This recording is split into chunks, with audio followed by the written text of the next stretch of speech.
So have you ever booked a reservation only to decide later that you actually don't feel like going? Yeah, it's something we've all done. It's become known as reservation ghosting, and restaurants say it's happening more often. Fox 8's Duarte Geraldino takes a closer look at why and if restaurants are doing anything about it.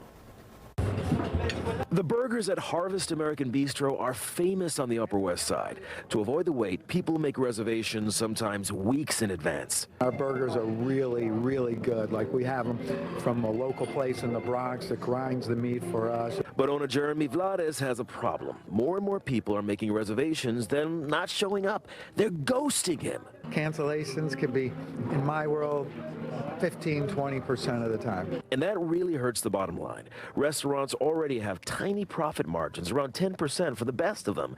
And with no-shows at 20% citywide, according to Resi and Open Table, what about the bottom line? They can cost you 10–15% of the bottom line. Andrew Ridgey is the executive director of the New York City Hospitality Alliance, which represents thousands of restaurants. He says people are double, even triple booking reservations at hotspots just to make sure they get a table somewhere. We've heard people that have multiple restaurants, and people have even made a restaurant reservation at more than one of their restaurants and then canceled one of them, gone to the other. But there's another reason for all the no-shows, a growing secondary market for restaurant reservations. There's been a big problem with restaurant reservation scalping, where people are actually booking hard to get restaurant reservations and then scalping them and selling them online to the highest bidder. Reservation scalping is supposed to be illegal, but the governor still hasn't signed the bill into law, so what can restaurants do?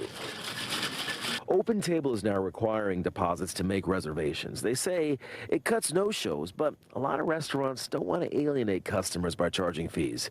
The worry is all the ghosting could mean higher prices for everyone. How much can you really sell a burger for? So you can raise prices, but every time you raise them, you lose somebody. Open Table is also tracking no-shows, and they'll flag you, so the next time you try to make a reservation at some hot new place, they'll know that you might ghost them. On the Upper West Side, Duarte Geraldino, Fox 5 News.